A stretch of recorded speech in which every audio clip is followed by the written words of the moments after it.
People tell me that you're about to kill yourself on YouTube.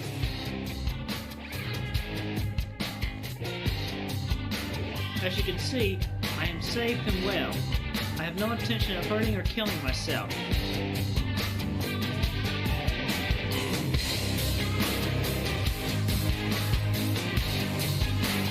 Kill yourself on YouTube.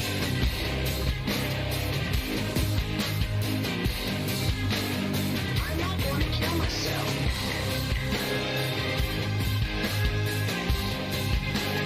Kill yourself on YouTube.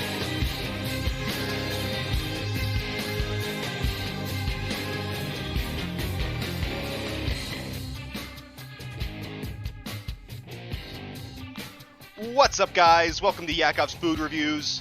Today I'm talking about Kriya Yoga. Some weird shit. A topic that's spurred on New Age bullshit as we know it in America, or the West maybe in general. Maybe we'll learn right now. Kriya Yoga is described by its practitioners as the ancient yoga system revived in modern times by Maha-Avatar Babaji through his disciple Lahiri Mahasaya. In 1861, Kriya Yoga was brought to international awareness by Paramahansa Yogananda in his book Autobiography of a Yogi, and through Yogananda's introductions of the practice to the West from 1920. Kriya Yoga is the yoga of practice. According to Yogananda, the ancient yogic text, the Yoga Sutras of Patanjali, contain a description of Kriya Yoga in the second chapter.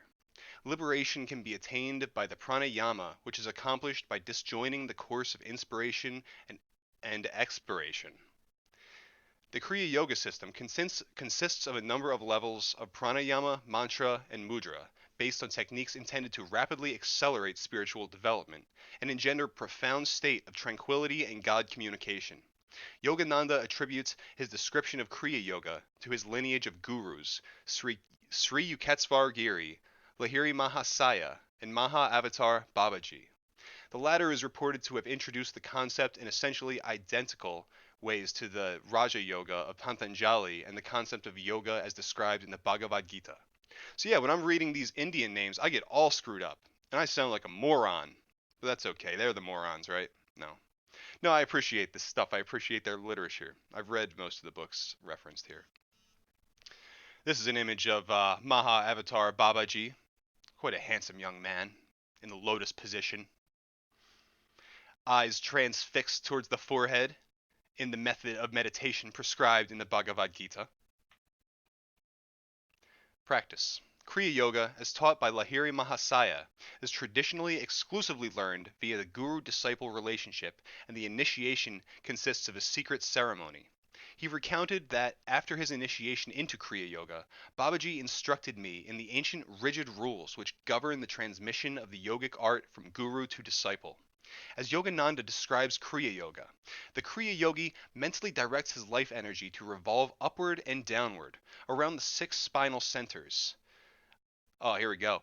Medullary, cervical, dorsal, lumbar, sacral, and coccygeal plexuses. I'm gonna assume I said that right, which correspond to the 12 astral signs of the zodiac, the symbolic cosmic man.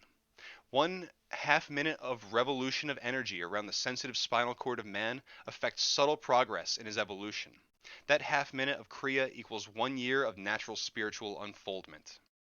There seems to be a suggestion that the process of performing Kriya Yoga leads to a certain purification of the blood, which in turn frees up the life force to withdraw into the spine.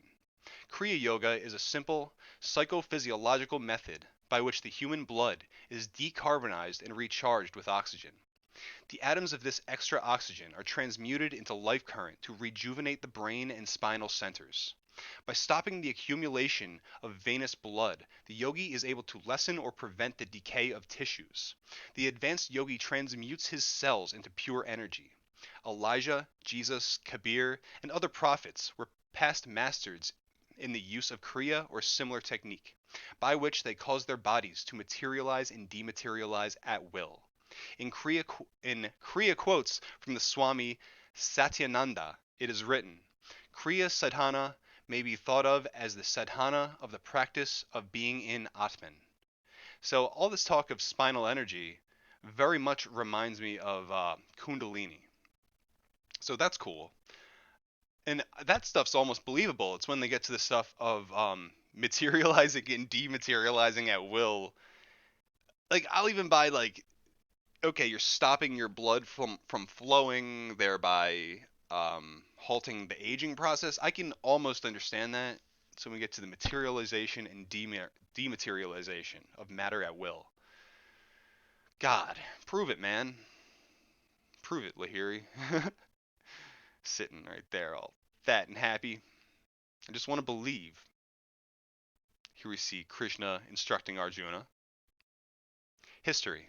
Yogananda wrote in God Talks with Arjuna, the Bhagavad Gita, that the science of Kriya Yoga was given to Manu, the first man according to the Vedas, and through him to Janaka and other royal sages. According to Yogananda, Kriya Yoga was well known in ancient India, but was eventually lost due to priestly secrecy and man's indifference. Yogananda says that Krishna refers to Kriya Yoga in the Bhagavad Gita, offering inhaling breath into the outgoing breath and offering the outgoing breath into the inhaling breath. The yogi neutralizes both these breaths. He thus releases the life force from the heart and brings it under his control. So it sounds like he's slowing the heartbeat. Yogananda also stated that Krishna was referring to Kriya Yoga when Krishna relates that it was he in a former incarnation who communicated the indestructible yoga to an ancient Illuminato. Illuminati detected. Vivasvat, who gave it to Manu, the great legislator. He in turn instructed Ikshwaku, the father of India's solar warrior dynasty. Yogananda stated that Patanjali wrote about the Kriya technique when he wrote, liberation can be attained by that pranayama which is accomplished by disjoining the course of inspiration and expiration. A direct disciple of Sri Yukteswar Giri, Sailendra Dasgupta, has written that Kriya entails several acts that have evidently been adapted from the Gita, the Yoga Sutras, Tantra Shastras, and from conceptions on the Yugas. Bhagavad Gita. The Bhagavad Gita does not teach Kriya Yoga by name, though Yogananda claimed that the practice was described there. According to Paramahansa Yogananda in his book God Talks with Arjuna, the Bhagavad Gita, Krishna describes Kriya Yoga as, by the concentrated practice of Kriya Yoga Pranayama, offering the inhaling breath into the exhaling breath, prana into apana, and offering the exhaling breath into the inhaling breath, apana into prana, the yogi neutralizes these two life currents and their resulting mutations of decay and growth, the causative agents of breath and heart action, and concomitant body consciousness by recharging the blood and cells with life energy that has been distilled from breath and reinforced with the pure spiritualized life force in the spine and brain. The Kriya Yoga stops bodily decay, thereby quieting the breath and heart by rendering their purifying actions unnecessary. The yogi thus attains conscious life force control. And sometimes I think, man, when you're trying to like prove that you have the key to immortality, the best plan of action in describing it to people is just to make up fucking words. Or maybe I'm stupid, I don't know. The Bihar school of yoga, which teaches similar techniques of Kriya Yoga, claims that the descriptions of Kriya Yoga in the Yoga Sutras and the Bhagavad Gita are not related. Yoga Sutras of Patanjali. The Yoga Sutras of Patanjali defines three types of Kriya, action. The yoga of action, Kriya Yoga, is asceticism, tapas, recitation, svadhyaya, and devotion, pranidhana, to Ishvara, the Lord. The Yoga Sutras are generally viewed as a compendium of multiple traditions of yoga. According to Feuerstein, the Yoga Sutras are a condensation of two different traditions, namely eight-limb yoga, Ashtanga yoga, and action yoga, Kriya yoga. The description of the eight limbs being an interpolation into the text on Kriya. According to George Feuerstein, Kriya Yoga is contained in Chapter 1, Chapter 2, verse 1 through 27, Chapter 3, except verse 54, and Chapter 4. The eight-limb yoga is described in Chapter 2, verse 28 through 55, and Chapter 3, verse 3 and 54. According to Miller, Kriya Yoga is the active performance of yoga. It is composed of part of the niyamas, observances, the second limb of Patanjali's 8 limbs. According to Miller, Kriya Yoga is a threefold discipline involving ascetic practice, the study and chanting of sacred hymns and syllables, and dedication to God. Miller also notes that some commentators regard the first 5 limbs together as Kriya Yoga, but that Patanjali himself states Kriya Yoga to be a subset of the second limb. So man, that was some complicated shit that probably amounts to nothing. I note that the guy's name is Feuerstein. Just noticing stuff. Just noticing things, you know? Recent history. Maha Avatar Babaji, my man. He's going to be the subject of my next reading on this topic. The story of Lahiri Mahasaya receiving initiation into Kriya Yoga by the yogi Maha Avatar Babaji in 1861 is recounted in Autobiography of a Yogi.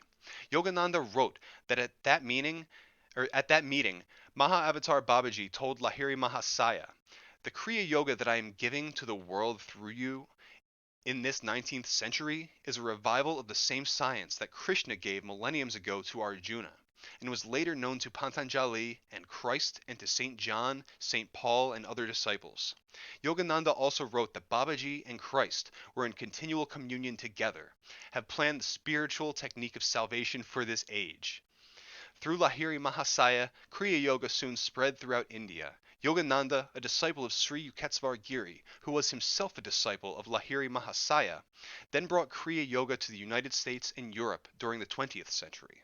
Lahiri Mahasaya's disciples included his 2 sons, Dukuri Lahiri and Tinkuri Lahiri, Sri Yukteswar Giri, Panchanan Bhattacharya, Swami Pranabananda, Swami Kebalananda, Keshavananda Brahmachari, Bhupendranath Sanyal, Sanyal Mahasaya, and many others. So you see, like clearly how the New Age stuff is coming together. The way this very Indian thing, this very Indian story that may or may not even be true, but was taken very seriously at the time in Lahiri Mahasaya's teachings to his disciple Yukteswar Giri, who wound up being the guru of Yogananda, who wrote one of the he wrote one of the most well-known books on, you could say, Hinduism or Dharma that the West has ever seen, that greatly influenced people that came after, writing in English in America about these spiritual topics. And to call these people Hindu, I think, is a kind of a disservice, because none of the people I'm talking about here called themselves Hindu as far as what I've read from them. They all considered themselves to adhere to Sanatana Dharma. So, which is basically the eternal way, the eternal religion, the truth, the only way that we are all adhering to anyway. So, yeah, um, you can kind of see how this very Indian thing took on a lot of these Western ideals to appeal to a certain audience, particularly the stuff with Christianity. And when you meld the two together, you start to understand where a lot of the channelers and occultists and I'm not sure on my time frames here, but around the time of Blavatsky and that whole thing, very much influenced by the the ideas of supposedly Babaji and Lahiri Mahasaya and their Kriya Yoga. So next time I'll be talking about Mahasaya, and I'm going to move from him to Giri, and then on to Yogananda. Yeah, easy reading. Nothing you couldn't look up yourself, but fuck it, you didn't. So here I am. Godspeed.